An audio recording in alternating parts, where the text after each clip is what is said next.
Hey guys, today on People Now, that college admissions fraud scandal allegedly involving Lori Loughlin and Felicity Huffman has everyone talking. We're looking back at Felicity's husband, William H. Macy's comments to us about their parenting. We were smart. Felicity's a great mom. Also today, has Colton found true love? We're sitting down with our new Bachelor couple to see what comes next. And also, I did it when, Clinton was horny and Bush was dumb, and it was a simpler time. late night legend Jay Leno is here talking politics, marriage, and healthy living. And it's supposed to be about me, not them. Right. But a cameo appearance now and then, yes. Real Housewives of New York, Dorinda and Ramona are spilling all kinds of tea about their castmates and their own dating struggles. It is all today on People Now.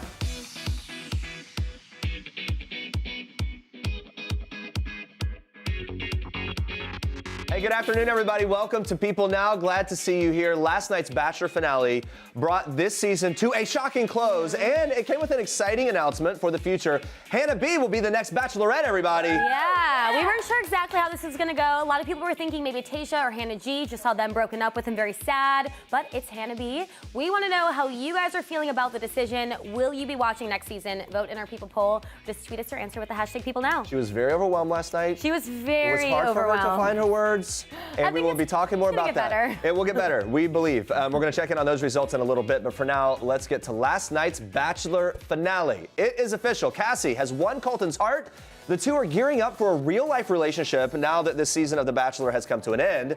In this week's exclusive People cover story, Colton and Cassie are opening up about everything from what made Cassie change her mind and their future plans. According to the happy couple, they were smitten with each other right off the bat. We saw it happen. In large part, it was because they say of their values and morals that all lined up really well. Now, Colton says he felt his feelings grow stronger for Cassie on their one-on-one in Thailand. He explained this, quote, "My feelings were so powerful, it's hard because you're supposed to keep your options open. I couldn't do that anymore. I felt like I was cheating on Cassie," which is a pretty big admission, actually. When Colton professed his love for Cassie, she left him, like she gone, admitting that she was not ready to get engaged. It led him to the now infamous fence jump that a lot was made of. What made her come back, though? Watch this.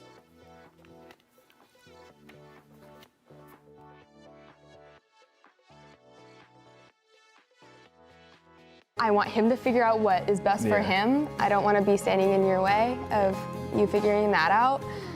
If it doesn't work out for you, like, I'll be here. We can figure it out then when we have more time. But yeah, I couldn't say that. That would just mess with you. But apparently you were already jumping a fence, so.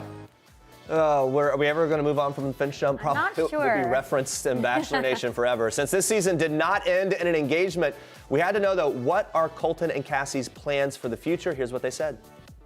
We definitely talk about our future and engagement a lot. It's a big part of our conversations. To be honest with you, we don't really plan or don't have like a set date. One fun thing that we did is we did set a goal for next year, and we want to buy a house in Huntington by next year. So I moved to California. Yes. Yes. Colton Underwood is now in California. I am now a California resident. Nice. We wish them all the best on that. On Tuesday night, we also finally learned who our new Bachelorette will be, as we've been talking about. It is Hannah B. Let's go back and relive that moment when she found out that she was the next Bachelorette. Congratulations. Hannah, you are the Bachelorette. Oh my God. Are you serious? Are you crying? I don't know. I don't know why I'm holding this phone right now. I don't know what to do. You're the Bachelorette. I don't know why I'm holding this phone, and who's that person holding another phone right beside me, videoing me holding the phone? Anyway, we're ready for the Bachelorette with Hannah Beast, as she's now been coined. Guys, we are breaking down part 2 of the Bachelor finale a little later in the show. We've got former Bachelor Nick Viall, former Bachelorette Rachel Lindsay, People senior editor and reporter Brianne Heldman, all weighing in. And Andrea Boehlke, hot off of an interview with the Oh yeah, I couple. just chatted with them, so Yeah. I'll give you guys the scoop on Get what all they the scoop said. on that coming up in a little bit. Now we move on to this. Lady Gaga has confirmed that she's pregnant with a new album, guys. Heyo. Back it up. On Tuesday, the singer hopped on Twitter to shut down rumors that have been flooding tabloids claiming that she's expecting a baby with either Bradley Cooper or her ex Christian Carino. She wrote, "Rumors I'm pregnant? Yeah, I'm pregnant with LG6. The pop star referring to her next studio album, which will be her 6th overall album, LG6, it's Gaga's 6th album, you get it. This marks the first time the singer/actress has publicly acknowledged her next big project.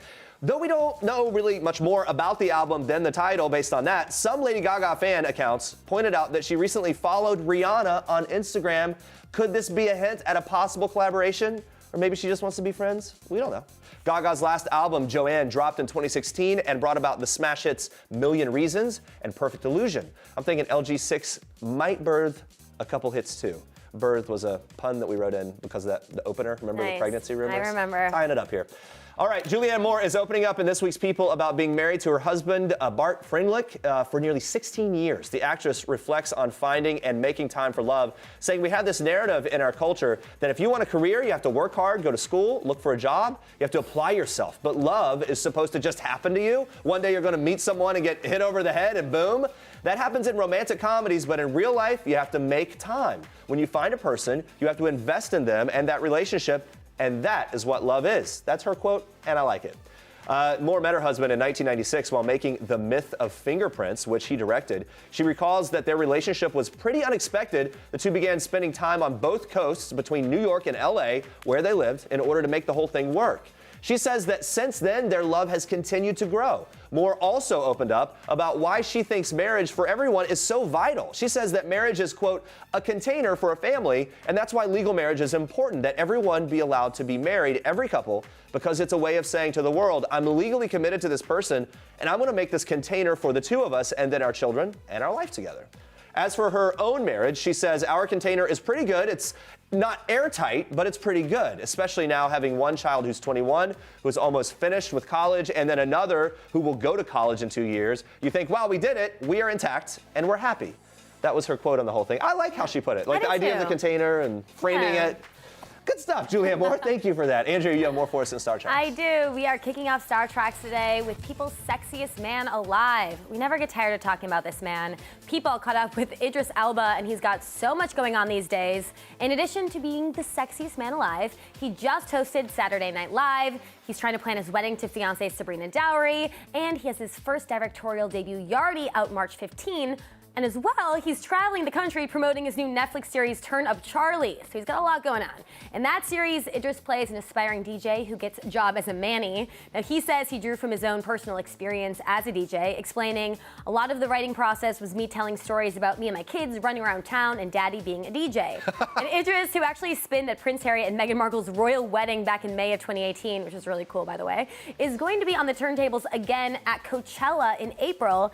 He says he's been working toward playing at the music festival all of his life and that he nearly passed out when he found out. At a young age, he says he was mesmerized by the turntable going around and around, so he began spinning records as a teenager and never stopped. He would eventually work his way from clubs in LA to Ibiza. And when he's not spinning those records, or when he's not on a TV or film set, Idris is focusing on his family and that upcoming wedding. He and his 29-year-old fiancée are tackling the planning together, and according to Idris, it's all coming along, and he adds it's time. Well, one thing it's not time for, Idris to relinquish his title as People's Sexiest Man Alive. When it comes to a successor, he jokes, let it be the first time in history that the sexiest man alive is the same man 2 years in a row. Honestly, he's my favorite sexiest man alive, so we're not complaining. Let's make it happen. All right, moving on to this. In this week's People magazine and in an exclusive PeopleTV wedding special, we're taking an inside look at Glee actress Lea Michele's romantic Napa wedding. The 32-year-old singer-actress was glowing as she married 36-year-old Zandy Rich, who she's been dating for almost 3 years. Rich, who's president of a clothing company, Air, was smiling from ear to ear. They're very cute. They tied the knot on Saturday at night in Northern California. Now, People has exclusive coverage of the bride and groom's wardrobes, the ceremony, and the reception. Love is real, you guys. Let's start off taking a look at the dazzling bride. Lea Michele wore a custom Monique Lehoulier wedding gown with lace open-toed shoes with a satin heel. She looks absolutely stunning here. I mean, she tells People it took 9 months to create the elegant silk gown, which featured a corseted bodice and a hand-tufted skirt, which she paired with a cathedral-length veil. The designer says working with Michele was an absolute dream. As As for the rings, Michele decided to go with simple diamonds and a thin gold band underneath to honor Jewish tradition. Ooh, I like the gold. I know, me too. Michele saying, I didn't want to take any attention from the beautiful engagement ring that Zandy created for me.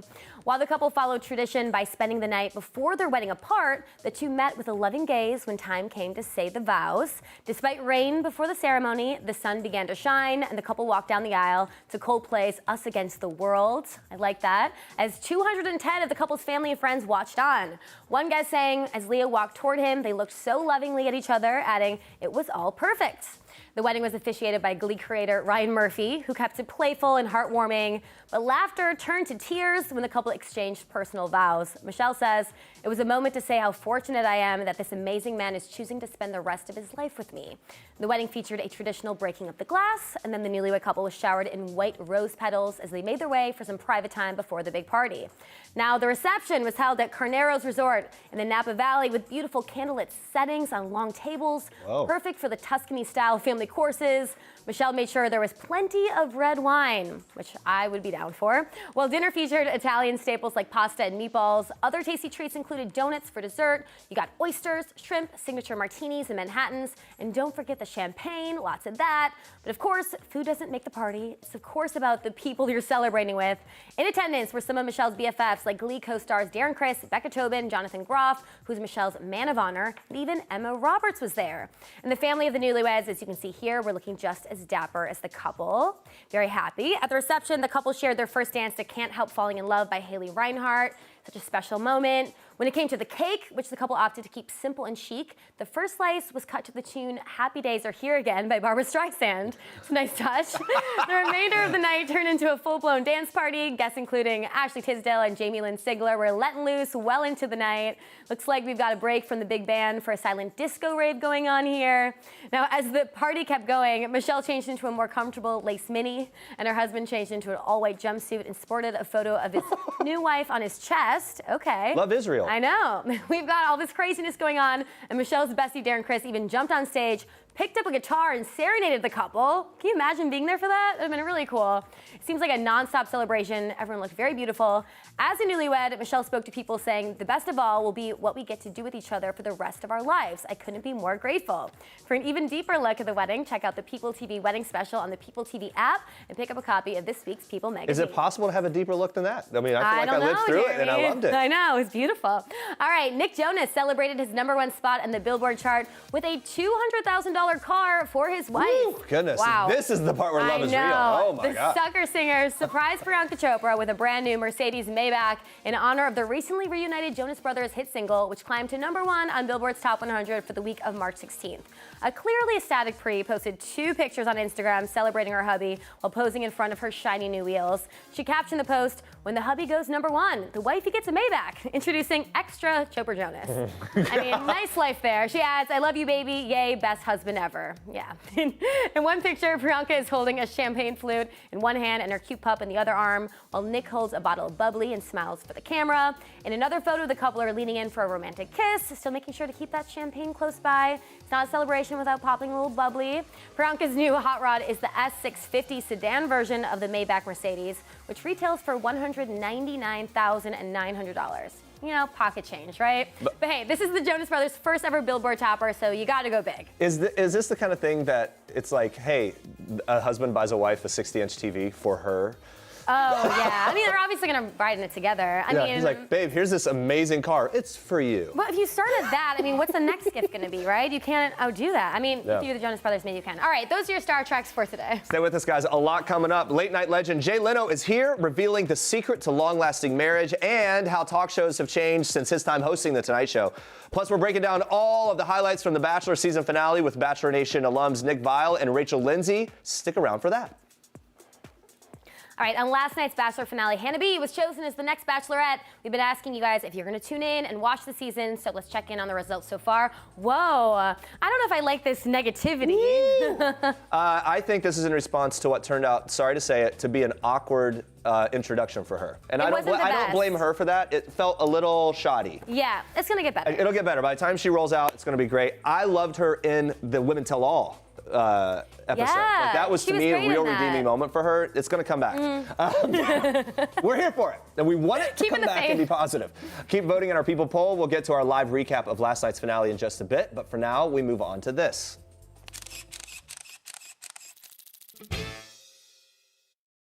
You see that guy we just passed in the fancy car?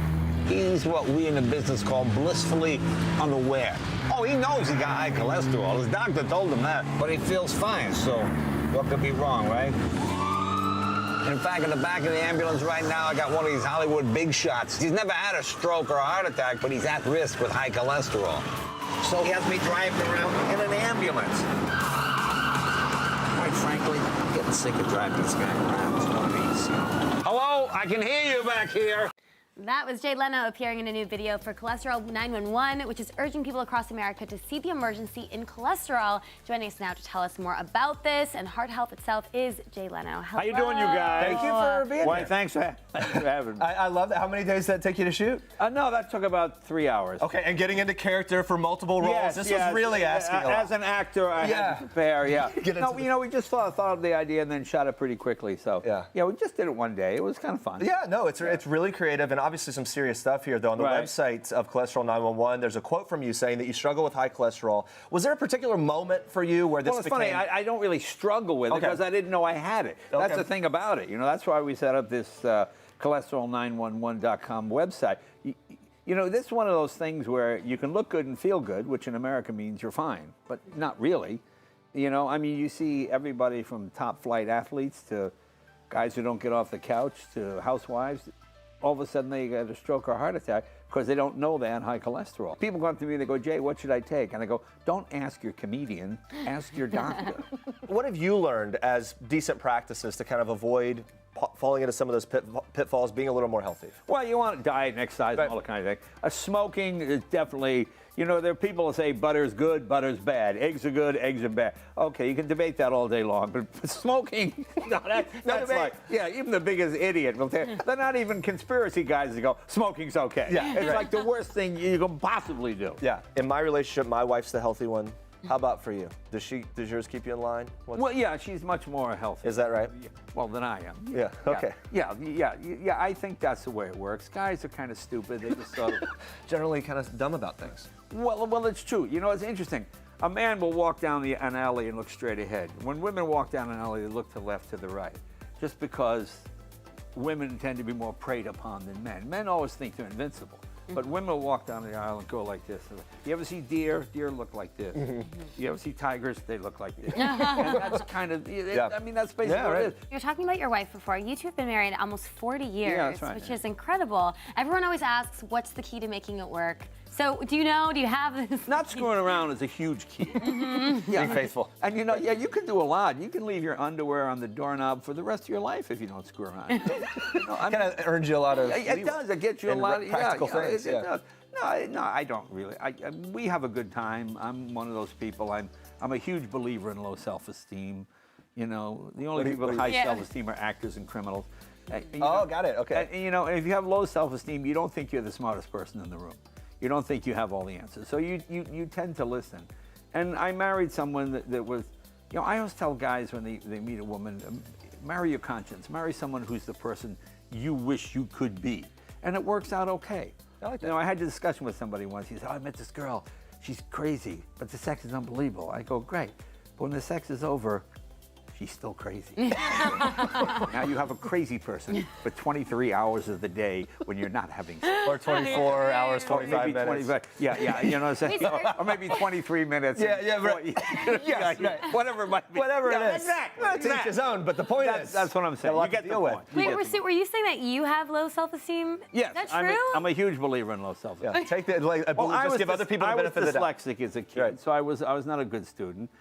And the cure for dyslexia when I was a kid was this: smarten up, smarten up, smarten up. And eventually I smartened up. It's not like today where you have all the things. And people just going, hey, pay attention. Oh, that kind of thing. No, but low self-esteem is good because you don't automatically think you're a genius. You don't think you're the smartest. And you listen to other people and you take advice. What do you guys do for fun these days? Guys meeting my wife? You, and I? yeah. Well, we enjoy practicing various marital obligations. That's fun.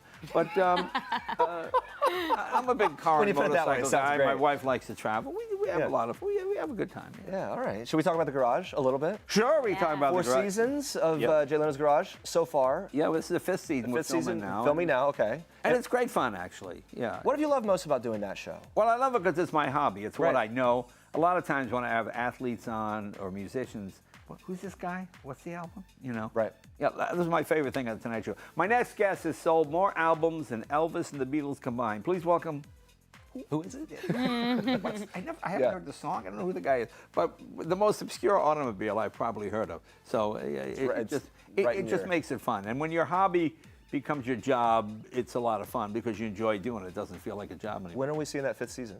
Well, it'll probably, we're filming now, so I'm guessing probably September. Late night shows, obviously different world now, right? In terms is a different world in terms of the focus on politics, things like that over the last few years. What do you make of the evolution of that particular genre? Well, I don't know if it's evolved much. I mean, everybody, to me, I watch the jokes.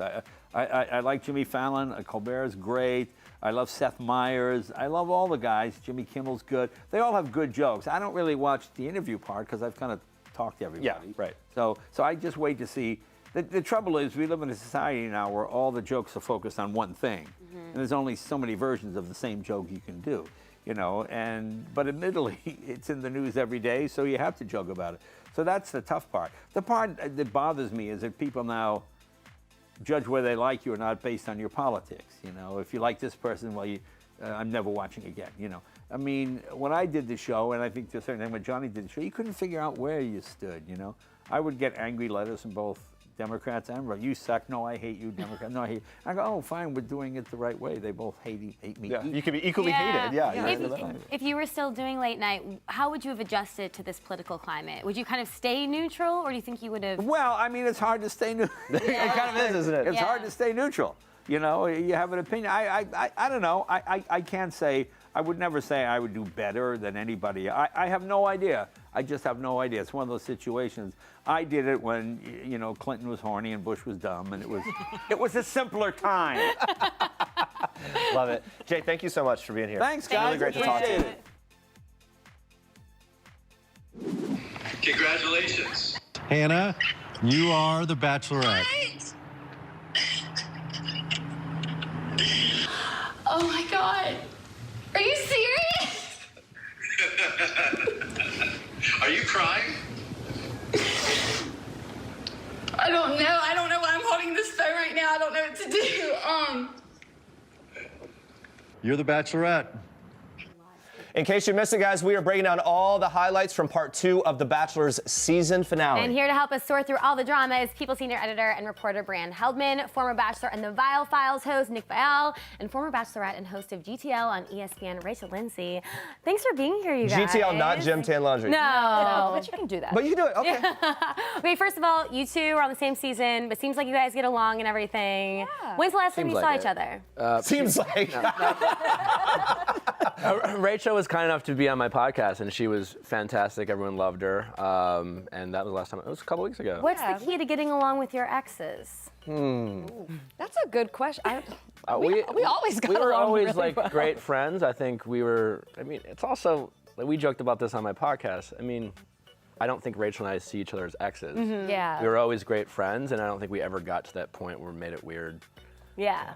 Until right now when we kind of put you on the spot. Hey, really, let's talk about this. First things first. Hannah B announces The Bachelorette. Tell me, especially from your perspective, how does life change after the big announcement and the world knows? You're in a whirlwind. Like you are so high, you can't believe all of this is happening for you. It just doesn't register with you yet. Like I think you just have to have that moment where you get to yourself and you're like, wow, my entire life is about to change for everyone to watch it all at once. And you're fully on blast everywhere. And what do we think? What do we think of Hannah B as Bachelorette? Brienne? I think she's going to be so much fun. I think she showed last night that she is going to go off the cuff. She's going to surprise us. She's going to be at a loss for words sometimes. She's going to have too many words sometimes. We're going to get really tired of hearing Roll Tide. Yeah, the Roll Tide thing, they got to put that to rest quick. Was I the only one that it was a little cringy just because I felt like she had a hard time? She was just so taken aback. Yeah, I think that I think I agree with everything she said. You know, it's going to be, I think, potentially sloppy in a great, fun way, and it's going to be endearing, and maybe there's going to be some awkwardness, but what it is going to be is real, and it's not going to be rehearsed, and I don't think she's going to overthink everything she says. And she has a real genuine quality. Rachel. I think she's going to be fun. I think that when everyone's like she's going to be so real, I think the word is more unpolished. Yes. Like can't you be both? But I don't think that that's like you can quantify that as that's just being so real. I just think that she's going to have the time of her life. She's 23 and she's the Bachelor. And there's a lot of like talking with producers, getting used to it, getting comfortable in your skin between now and when we see her on the show. How long, from your perspective, does it take to kind of really get used to this like mantle, right? Like, it's a little I am the Bachelor. different for the Bachelor and Bachelorette. Yeah. Rachel had a different experience too because they announced her early. With the Bachelorette, Hannah's filming. Like they announced her last night. She's in it. She doesn't even have her phone now. She's not even able to see the reaction. You're filming right now? I think they start in a few days. Whoa. She's like on lockdown. When you're the Bachelor, you get announced, and there's like that's kind of weird because there's a month before filming, and you get announced, and it's the whirlwind. It's crazy, and it seems surreal.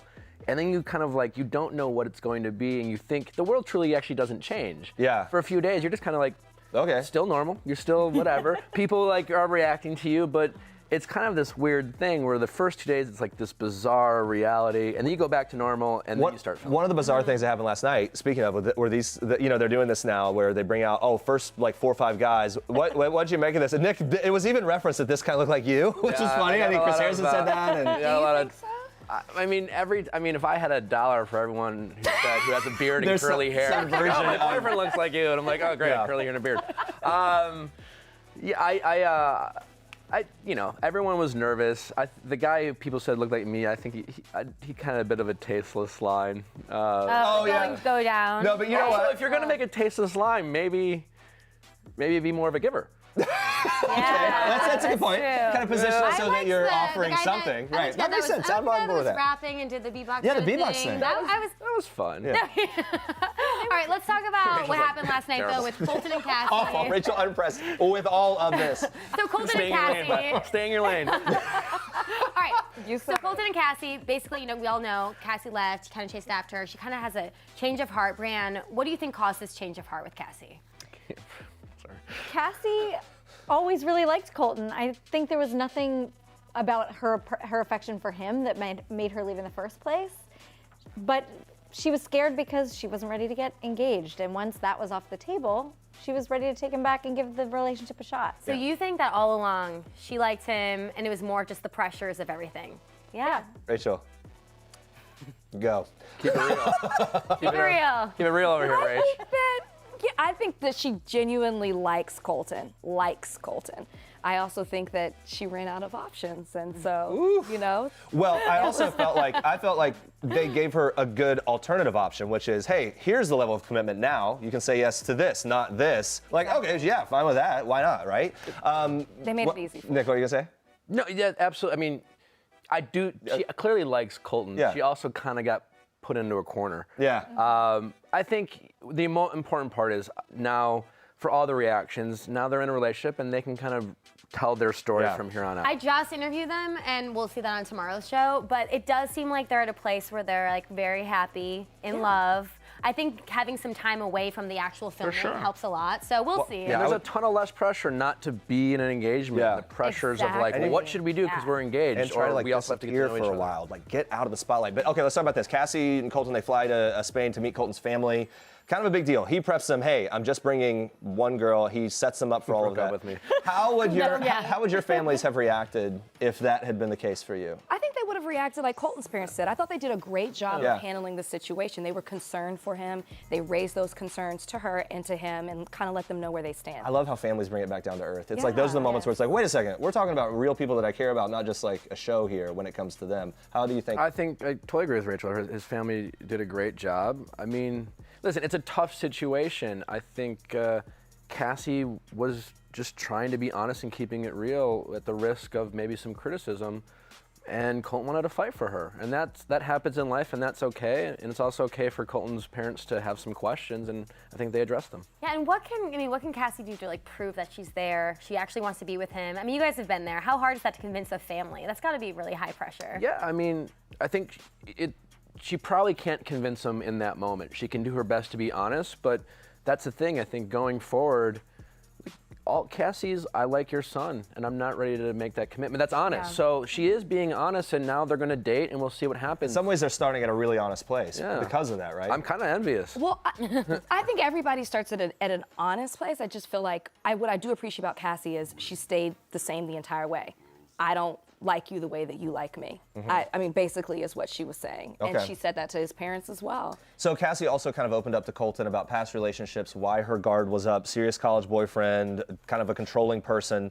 Do you think Colton has shown her that he's the right guy to kind of take that part on, prove to her that he's not going to be like that, to break down those walls? Brienne, what do you think? Absolutely. He's playing by her rules now. She wanted to not have to rush into an engagement, and he's giving her that. He's giving her that space. I also think she's 23, and this is real for a 23-year-old to kind of freak out about the idea of getting engaged and getting married, and this relationship feels more authentic to me because of that. Yeah. It was so funny because he said, look, I can have boys' nights, you can have girls' nights, and then she was like, okay, yeah. She was like, okay, I trust Like, it you now. set the table a little differently. Like, this sounds really appealing, actually, like a regular relationship. I think they put themselves in a great position to have a successful relationship because it fits where they are at in their lives. Yeah. And sometimes the show can put you in a situation where you're trying to fit a square peg in a round hole. I was going to say, the show probably promotes more conversation and being open than like a lot of relationships that happen in modern day. Hard rules, for sure.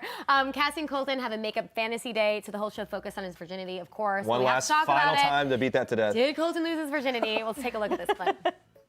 I feel very good waking up. Last night with Cassie was absolutely incredible, and I feel like a new man. We had an amazing night. We did what was best for our relationship, and we grew as a couple. We had a great time last night. And it's like, let's get him in the shower one more time. Yeah. We don't know for sure if he lost the virginity. They toyed around with it. Cassie did say, she whispered, my calf still hurts. That was from last, my calf? Yeah. And then I was like, what did they do? Somebody suggested something in the shower, maybe? I don't know. I don't know. Who suggested that? You suggested that? Well, no, someone tweeted it in response to my tweet. And then maybe I just said, like, well, that's the only thing I can imagine. Anyway, whatever. I mean, maybe it was the repelling, too. Maybe it was the repelling. That could have been it. Anyway, I'm curious to hear what you guys What do you think. think about the whole virginity thing? And I mean, clearly overplayed. The show likes to beat a point home, and they did that. I was never really interested in Colton's virginity throughout the season. I was always interested in kind of if he was going to meet someone. I'm glad we're done with that point, and good for Colton. how do your relationship change? How does it change after the fantasy suite? It's obviously a progression. I mean, it just depends what kind of fantasy suite you have. It depends on what your fantasy was. Whether it changes. I mean, I'm just saying. I think that with Colton, it's a very interesting dynamic with his whole show and the way that everything played out. I think that it didn't matter that Colton didn't have a proposal. It mattered that he lost his virginity. I'm assuming, okay, allegedly he lost it. Allegedly, let's keep it legal. Let's talk about this quickly. Let's break this down. Cassie and Colton, they obviously had that whole sit down with Chris Harrison. Here's what was kind of revealed. They confirmed they're in love. Not engaged right now. He plans on asking her father again. They don't plan on rushing into anything. Cassie made this video telling Colton she loves him. By the way, they said on Live with Kelly and Ryan. Very meta. Very meta, Yeah, They said we could just say that to him right here. Live with Kelly and Ryan that she would say yes. She said that she would say yes to him if he asks again. What's your relationship advice for them moving forward now, next phase? I think they should just keep doing what they're doing. Don't live in they didn't give into the pressures of the expectations of the outside people before. They shouldn't do it now. And they should just, they have a real opportunity to have a very authentic relationship that a lot of people in Bachelor world don't get to have, and I think they should just try to protect that and maintain it. Brienne, do you think this one's gonna last? What's your prediction? I don't know. No. I think that they have been protected. Like, that's the beauty of when you haven't announced yet that you're an official couple to the world. You're protected from the media and everyone's opinions of your relationship. Now that they have announced it, my advice would be to step away from the spotlight and really build a foundation and cherish your relationship. That is the key to success in having a successful relationship after the show. Don't hop into the next thing. All right, let's talk about this. Colton and Cassie, there are People cover story this week. That issue's on newsstands Friday. Colton opening up to us about shaking up the traditional Bachelor format, how that really worked for them. Let's watch this. One thing that I learned, not only about myself, but the show in general, is the show, while it typically ends in an engagement, is more about love, and it's not about the engagement. I came to The Bachelor wanting to be madly in love when I left, and that's exactly what happened. I mean, I jumped a fence for her. I would jump 1,000 more every single day if I had to. I mean, they look really cute together. They do. This is my question, though. Is it encouraged when you're filming to go rogue, kind of do what Colton did, blaze his own trail, or do they kind of make it seem like, hey, there needs to be a proposal at the end? What's interesting is that the show's been around so long, the producers truly don't pressure you. The pressure comes from Bachelor Nation, and you've had other Bachelors before, Brad Walmark, episode 1, Juan Pablo, and for different reasons, but both kind of crucified for Bachelor Nation for kind of almost wasting the opportunity. It's interesting with this is that I think most people are rallying behind this choice of Colton and Cassie. It has something to do with their age, but it will be interesting how it affects the show going forward because I don't know if the show still is around today if it doesn't end in engagement. As kind of crazy as it is for people to get engaged, and it will be interesting going forward if other Bachelor and Bachelorettes don't feel that pressure because they're like, well, they've broken the mold. Yeah, they broke the mold, and people really received Cassie and Colton, so I guess I don't really have to do that. It introduces a whole new thing because I think other leads in the past were like, well, what would happen if I didn't Rachel, do that? final word with that. Well, I definitely think that people like this because it was different, it was entertaining, it broke the mold, as you said. Going forward, people are going to expect a proposal, but I think that it'll be interesting with new contestants coming in. They're going to say, well, Colton did this, why can't I do this? Yeah. I did that personally, no offense, but I saw what Andy did, and I thought, oh, I don't have to have two people stand up at the end, so I'm not going to do that. There you go. Yeah. Guys, it's been a wild ride. Lots of fence jumping, lots of virginity puns. It's been great. Brianne, Nick, Rachel, thank you all for being here. Really appreciate it and sharing your thoughts. Now, guys, we move on to this. Watch. This guy made an ass. Luann, let me call Luann right now. I don't really care if he's I don't know him. Okay, when you stuck up for someone, and I've been with him for 3 years, and you need to respect it. Him for 3 years. Who does this to me? Who does this? Don't you do that to me. Well, the Real Housewives of New York is no stranger to drama, private drama, public drama, screaming at each other in the middle of the sidewalk drama, like Dorinda and Ramona in that exact clip. For 11 seasons and counting, this show has showed us the good, the bad, and the ugly when it comes to friendships or TV friendships. We're highlighting our favorite celeb besties all this month in a series brought to you by Extra Gum. Dorinda and Ramona are our besties of the day today. We have watched as they have gone through so many ups and downs on this show. Now they're closer than ever. So we were curious. What's the secret to their long-lasting friendship and bouncing back from those screaming at each other in the street situations? Take a look. Talking, communicating, keeping an open dialogue, understanding, the bigger picture, which is one of the problems I was having with Luann. You got to understand the bigger picture. And you really want to sacrifice a whole relationship over something. We all make mistakes. And sometimes you just vent. Sometimes you just vent and you say things maybe you don't want to say, and then you go, oh my God, I'm so sorry. I wasn't thinking straight. Like, and then you get a little closer. There you have it. We'll have more with Dorinda and Ramona later in the show, including the latest on Dorinda and Luann's relationship. Will these two ever patch things up? Stick around for that. All right, guys, moving on to this. Felicity Huffman has been spotted in public for the first time since she was arrested for her alleged role in a college bribery scam. The actress was photographed leaving an LA courthouse on Tuesday. Now, according to the Associated Press, the star was freed on a $250,000 bond, had to hand over her passport. Her release came more than 12 hours after armed FBI agents arrived at her home to execute an arrest warrant. Wow, serious stuff here. 50 people, including Huffman and actress Lori Loughlin and her husband, designer Massimo Gianelli, have been indicted as part of the alleged nationwide scheme. They've been charged with conspiracy to commit mail fraud and honest services mail fraud. Now, Huffman's husband, actor William H. Macy, was not named in the indictment, but was present at Tuesday's hearing. We spoke to Macy in November of 2017 about how he and Huffman tried to raise their teenage daughters to be grounded, despite having two famous parents. So take a listen to this. Telling people to tell the truth and to be kind, that stuff starts early. We were smart. Felicity's a great mom, and we kind of kept them away from the business for as long as we could. They didn't even watch television until one time Sophia broke her collarbone trying to do a handstand, and so we put her in front of the TV, and she started watching movies for the first time. They're really cool young women and really fun to be around and smart as whips, and they're above average.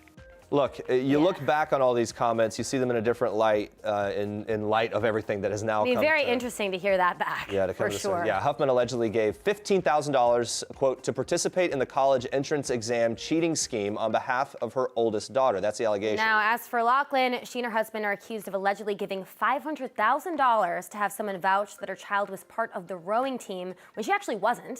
Now, allegedly, she staged fake rowing pictures of her daughter. That part is what I hear a lot of people reacting to. It's next level, staging photos. It's just like... It's crazy that they got away with it up until this point. Yeah. Oh, man, that is just next level.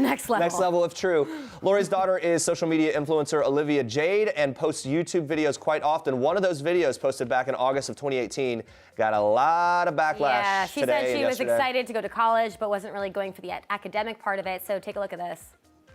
I don't know how much of school I'm going to attend, but I'm going to go in and talk to my deans and everyone and hope that I can try and balance it all. But I do want the experience of like game days, partying. I don't really care about school, as you guys all know. I can understand why people are very upset to watch this video. In light of all this news, all of that it gets so cringeworthy. It's so hard to watch. People are pulling up some of her old tweets, all of this. I mean, social media having a field day with this. A lot of people calling out the privilege of it all, right? Yeah, Billy Eichner tweeted out a bunch of tweets, including this one saying, "Proud to say I got into Northwestern without the help of my mother, Laura Linney." Some called out Lachlan's famous role as Aunt Becky on Full House. This one's saying, ever since Uncle Jesse tried to help DJ cheat on the SAT, we should have known Aunt Becky would be tempted. And this one where the cast is in the famous opening scene, the tweet says, "On our way to bail out Aunt Becky." I mean... You laugh or you cry. Others were also making fun of the operation's name, Operation Varsity Blues. All right. So, I mean, look, it's serious. A lot of people are having fun with it. I just tell you, the more details that come out, transcripts of phone calls, because there were stings involved in all this. That is going to add more and more to this story, and I think it's going to get more and more sort of bizarre and extreme. Oh, no, it is bizarre. No, I just interviewed her, and I wish I would have known this. I have a lot of questions. Yeah, right. All right, People has reported Lachlan just was arrested in LA. That's an update that we've just gotten. So taken into custody in light of all these charges. We'll see how that happens. Felicity Huffman was released on bail, so we saw that. Will that happen with Lachlan? We'll find out. More details on people.com. All right, moving on to this. The Real Housewives of New York City premiered its 11th season last week, I should say. In advance of tonight's new episode, we caught up with two of the show's stars, Ramona Singer and Dorinda Medley, to get all the juice we could squeeze out of the Big Apple. The premiere saw some dramatic moments focused around the split between Dorinda and Luann, and that's sure to continue tonight. Watch this. When it comes to that split with you two, how would you compare that to, say, Bethany and Carol, and how that's happened? You got to remember, I knew Luann a long time and off the show. That wasn't a relationship I met on the show. Not to devalue anything. But the roots are much deeper. But I thought I was really like a family member, like Ramona and I. I'm not as close as Ramona, but we had a really... No, you had a very intense relationship. I felt, and I'm realizing during the show, I thought I played a big role in her life and was a big support system, but clearly... No, you were and you did, but she was on a different head trip, that's all. Yeah. Does it remind you of when Jill and Bethany were fighting, like back in season 3? No, it's different. And you know what? When I mean like a different head trip, like Luann is in her reality of her cabaret and getting out of rehab and trying to redo her life. I mean, listen, it's very intense to be married and divorced in 1 year, be in rehab twice. I say it at the beginning of the show. Exactly. So you'll see when we go on our trip to Miami, all the girls are not quite happy with Luann. So I actually take her aside. I'm trying to explain to her why the ladies are upset with her. They're just jealous. Because don't you think there's a little bit of a lack of self-awareness? Yes, and then she started crying because she realized what I was trying to tell her. I'm sharing from my heart and soul, and she just doesn't quite always get it. She wants to get it, but she doesn't get it. And that may be a survival mechanism. Mentality, right. You know, because she's really grabbed onto this, and we're all so proud of her. Oh my God, her show is unbelievable. And you know, we all are so proud that she's so passionate about something, but sometimes I think she doesn't believe we're so happy for her. And number two, she can only see that, because I think in a weird way it's been a huge part of her recovery. Oh yeah, and she said that too. Yeah, so. She did. You know, when we are proud of you, Luann, very proud. There was a lot of talk on the premiere about her being kind of on a high horse. Were you surprised by that, especially seeing everything she's gone through and also being in the headlines a lot? You're not surprised? first time there's been a speechless moment the whole time. Yeah, but that look is everything. You know what? I'm in a great place with Luann right now. So I adore Luann. I think now, right now, 6 months, 8 months later, she's more grounded. I think, she was in a place where she became like, I'm the Countess, and she started acting very like haughty and more aloof. But now she's kind of in a different plane, like right now today. But when we were filming, we were all kind of like, get over yourself, girl. We're your friends. We're not your audience. See the scene. Welcome to Christmas with the Countess. 9 months ago, I was in jail, and now I'm a cabaret star. It's insane. I can't even believe you act this way. Cabaret, cabaret, cabaret all day. Life is not a cabaret. Cabaret, cabaret, cabaret. Life is not a cabaret. And in that moment, dare I say, Bethany was voicing what we all were feeling. We're like, we get it. We're proud of your cabaret. It's fantastic, but we don't do cabaret, okay? We're your friends, not your audience. We're not your fans. What is your take on Barbara? We saw there could be some tension there from the trailer. You gotta remember, I've known Barbara a long time. I had an independent relationship with her, so I was gobsmacked when she treated me, like she almost didn't know me and almost like the enemy. I'm like, Barbara, it's me, Dorinda, remember? Remember the girl that saved you when Luann didn't want you at her wedding? I truly was like, wake up, snap out of it, It was like she was drugged. What's behind that? What do you think? She was on the Luann train? She was on, I think what happened was she was only getting one side of the story, and also she had taken on this role as Luann's savior. As Luann's savior and part of the journey of her recovery. So she became very almost like a Gurkha soldier. I said, don't get near her. Don't look at her. Wasn't it like that a little bit? No, very true. I'm like, oh, stop. Who on the cast this season surprised you the most, for better or worse? Or how about for better and for worse? I think Bethany did, because I think with the death of her friend, she got a little softer, and she didn't have, I feel like every season there's someone she's like gunning for or just going after. And this season, she was really on a more even plane. Absolutely. I couldn't agree with you more, yeah. She didn't surprise me, but I feel like Bethany, it really grounded her, and she was like, wait a minute. There's, and she became more... A little softer, more vulnerable. Accessible. Ramona, what was it like filming with your ex-husband, It was actually Mario? deja vu. It was nice. It was deja vu. It was bittersweet. I love the way you say it. I like the way you massacre the English language. Do it again. It was like very reminiscent. Did you hear her say? Reminiscent. Did you hear what she said on TV? Oh, let's serve some guacamole. Maybe I should put out some guacamole for when they come. My daughter finally got me to say guacamole, or as I just say avocado dip, just to be safe. Guacamole. Guacamole is Ramona, so funny. she has her own language. We love her for it. But we quickly got back to the question at hand. We had to know, what was it really like for Ramona to be filming again with her ex, Mario? He was in town, and he's in town like once a week, every month for his business. And when he's in town, he sees Avery every night. He's a really great father. And at this point, we have such a great relationship. I'll go out one night with him for dinner. So he stopped by, and it was like being back home again, Sonia was like, oh my God, Mario. And Luann was very receptive, and I go, do you still smell as good as I remember? Like, oh, yeah, he smells good. And you know what? They're good TV, and I think, dare I say, I think Mario misses it a little bit, does he? Mario misses his family, and you know what? Not just even the filming and the excitement and the girls. Remember, he loved all those girls. He loved Sonia. Sonia was like his other sister, his other wife, though he didn't do anything with Sonia. Okay, to be clear. Yeah, no. Dorinda, are we going to see your boyfriend John this season? Yes, you are. Okay. Yeah. Because sometimes I feel like in the past we haven't seen him. Sometimes we see a lot of him. Is that a conscious decision of when to include him? Yes, it is. Very conscious. Bad, you're off. Yes, definitely. Behave. What goes into that? I rule it. But I decided, I think, was it last year, maybe even a couple of years ago, I didn't want the focus to be on him. So, I wanted to let the audience see me as me, not as John's girlfriend or not as Hannah's mother, but really, and allow my relationships with the girls to grow and blossom. Yeah, and I felt like sometimes that got in the way of it. You had to worry about John. Like, yes. Is John okay? What can I do for John? Who's going to be mean to him? What's John going to say? How's it going to work out? Because John loves the limelight. We all know that. So I just made a decision, and it worked out very well. It's obviously stressful when you bring in the significant other, right? No, it really is. It makes sense, though, especially if he likes the limelight. Like she said, well, it's no secret that housewives come and go. We wanted to get Dorinda and Ramona's take on a few that have left, starting with Carol Radziwill. Take a look. What's it like not having her there? Do you miss Carol being on? I miss Carol. I mean, I'm still close to Carol. No, I adore Carol, and I missed that she wasn't back on the show, but once we started filming, just somehow it just kind of all worked organically. And it was timing, it was right for Carol.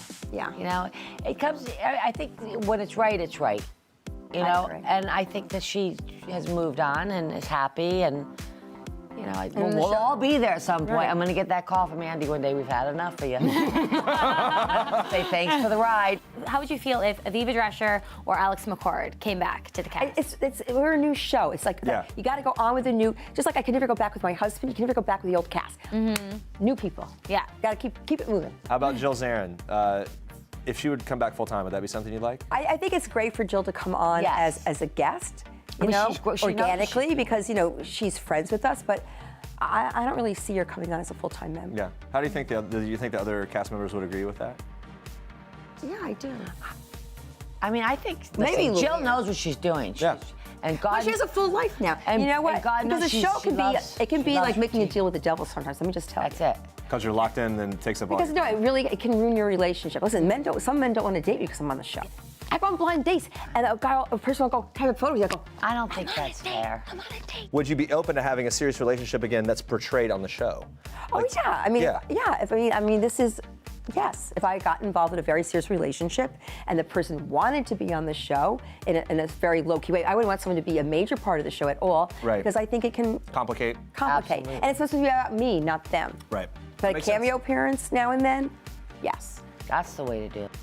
There you have it. For a lot more from Dorinda and Ramona, make sure to watch The Real Housewives of New York City tonight and every Wednesday, 9, 8 Central on Bravo. All right, coming up tomorrow, guys, country star and ACM nominee Jimmy Allen is here talking all about his new music and touring with Scotty McCreery and Kane Brown. He's a lot of fun. I interviewed him at the CMA Awards. He was great. Plus, a little downward dog and rosé. Anyone? Eli Walker is showing us some drunk yoga. It's a thing. She's telling us why she started the boozy yoga business. This was a lot of fun. Can't wait for you to see it. By the way, it's maybe even better than you think it's going to be. Like, right? It's a really fun We were definitely class. tipsy after. It was great. All right, thanks for watching. For now, we leave you with one last thing from Chiwetel Ejiofor. Bye. Bye, guys. Hi, I'm Chiwetel Ejiofor, and this is one last thing. My last vacation was a sailing holiday, actually, in Croatia, which was amazing. My last big splurge, which is my constant big splurge, is a houseboat that I have in London, which is where something is always going wrong with this houseboat, and so I am constantly working on some part of it and just, ripping up $100 bills in the shower, really. The last movie that blew me away was, I have to say, Alfonso Cuarón's Roma. I thought it was absolutely stunning, an incredible piece of filmmaking.